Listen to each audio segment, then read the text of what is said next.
I had an interesting discussion recently with a young man who confided in me, nobody likes me.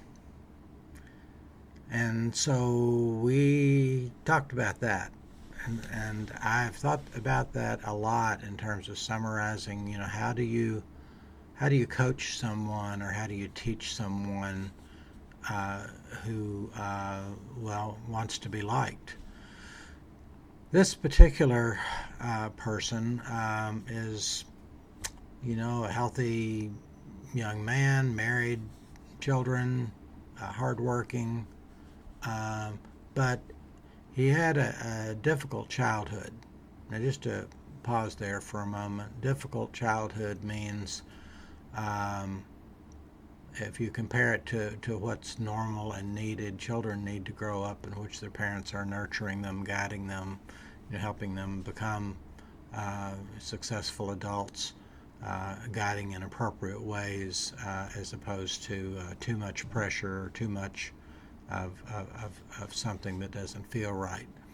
Uh, but there are a lot of us have grown up in homes where we weren't nurtured as well as we could have been. Maybe there was alcoholism. Maybe there was, abandonment and rejection and mistreatment, even bullying. Um, Sometimes a young woman whose father was particularly harsh ends up dating men who are particularly harsh, and uh, those things really mess with your uh, sense of self-worth, self-esteem. And so it's in this context that it's easy to understand how someone who says nobody likes me doesn't really like himself. And in fact, that is the case here. That the person I'm talking about, uh, has his challenges. Now, he takes those challenges very seriously. He's very conscientious about growing. The reason he's saying me is so he can grow faster, and all that's very, very commendable. The truth is that we all have weaknesses. We all have things about ourselves that we don't like.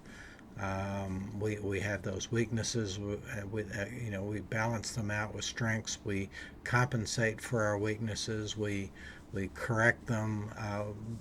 We're always growing in that sense emotionally. We're improving ourselves. We're doing what it takes to become better versions of ourselves in the future.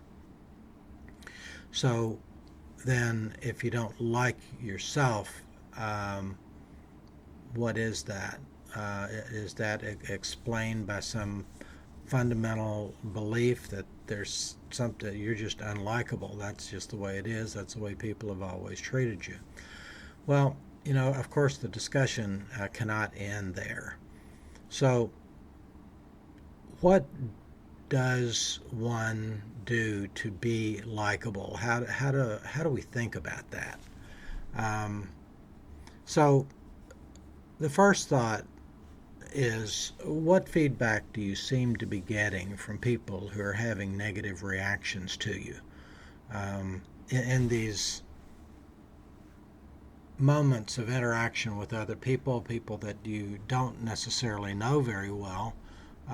Do you get positive responses or do you get negative responses? And if you're getting negative responses, um, let's look at that for a moment. Is that negative response because the other person said something unpleasant to you and it's that other person's fault? Or when you get a negative reaction from someone, are you emotionally mature enough to ask, what just happened here? I just got a negative reaction from someone that I didn't expect. What's going on with me? Was I not sensitive? Did I not anticipate that? We all, most of us tend to do that somewhat naturally. But again, it can be helpful if you don't think you're very likable to have a bit more of an intent, a self awareness that you develop to look at those things. Negative reactions are feedback that you might find useful if you're able to look at it at that feedback somewhat objectively. So then likewise, you want to listen to feedback from people who obviously do like you. And so let's say, for instance, that you have a friend, and you've known this friend for a while, and usually we have at least two or three of those people in our lives. There are others who have a whole lot more, but in the appropriate moment, you could ask the question, I'm trying to evaluate myself. It's kind of hard to see yourself sometimes, but I'm trying to develop a little bit more awareness. And so I have a question for you. Um, I want you to give me perfectly honest answers. The good, the bad, and the ugly, or the negatives and the positives. I want some honest feedback. What do you think about my likability? Am I likable? Am I not likable? Are there things that you like, things you don't like? Give me some feedback. And people, I believe, will be honest with you when you ask them, yeah, I want the bad stuff too. That's what I need to hear so that I know what I need to work on. Um, that's a conversation that's vulnerable on the one hand, but on the other hand, when you've been working on these things as long as I have, you start to appreciate it as a skill that a cognitive skill that that you use in order to have uh, that ongoing evaluation of yourself, particularly if you think nobody likes you. There's a way to transform that thinking. Number one, saying nobody likes you is probably not true. That's an extreme statement. Um, I learned when I was about 30 years old that um, one of my older friends said to me, Terry, not everybody likes you. And that needs to be okay because you can't expect everyone in the world to like you. Some will, some won't. And then, somewhat related to that, was the idea that people are living their own lives, and they may not at all be interested in me, particularly if I'm not at all relevant to them. Now, and again, that's going to apply to most people because most people in the world don't even know you. Um, the point there is to realize that some people like you and some people don't. So that gives you the ability then to think, okay, then what's good and what do I need to know here? People who don't like you, you can dismiss that and say, yeah, I don't expect everybody to like me. That's a rule. Or you can just ask yourself, I wonder how it is that most people would not like me. So if I talk about myself for a moment, I was a neurosurgeon practicing neurosurgery for about 20 years. And then now I've been a psychiatrist for a little over 20 years. And when I think of myself back in those neurosurgery days, um, I don't like what I remember about myself. I don't remember myself as a likable person. Now in psychiatry, I couldn't make a living if I didn't make myself likable to the patients who come into this office. They're coming for my help, and unless I am pleasant and respectful and helpful and understanding, then they're not going to like me. Um, not only do I want to be liked, but I need to be liked to make a living. And there are those many people in that position where sales is probably the best example. If you're going to sell something, you got to have that personality.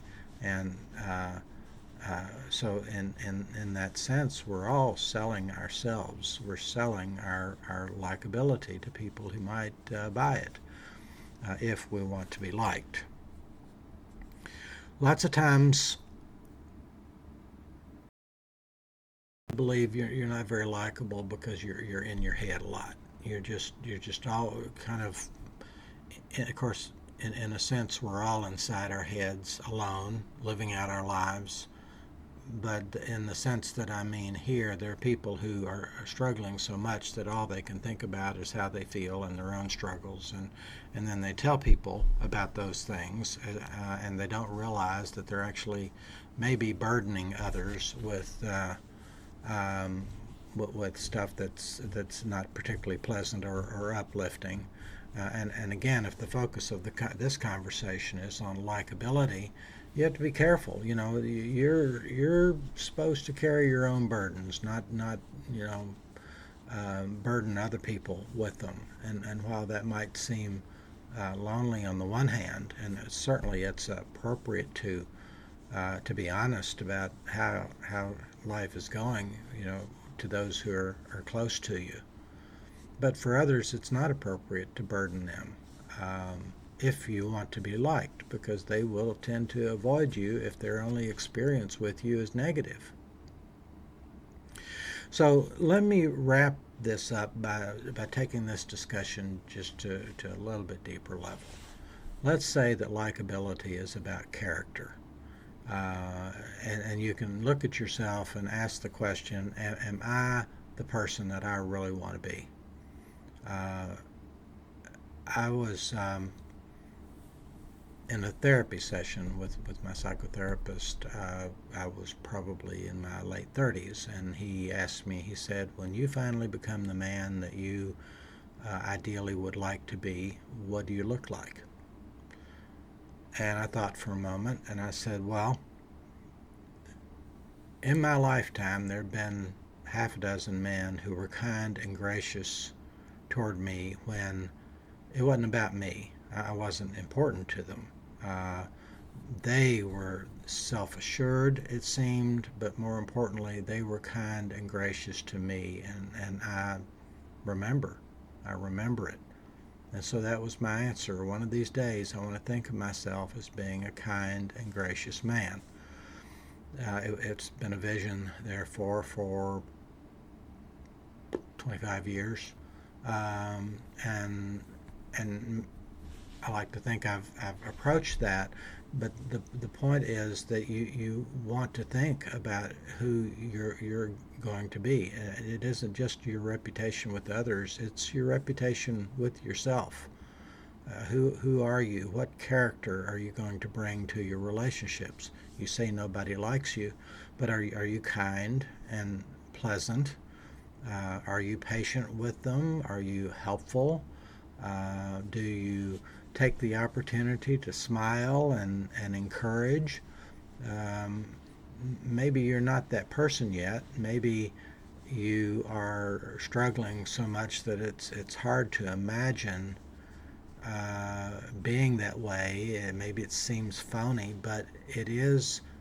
On the other hand, it is social grace, and it is appreciated by other people when you're gracious about your struggles. We all struggle. So, again, just wrapping this up, maybe if you think you're not likable, that maybe you look at your character and ask yourself, well, what do other people see? How do I think about myself, and how do other people see me?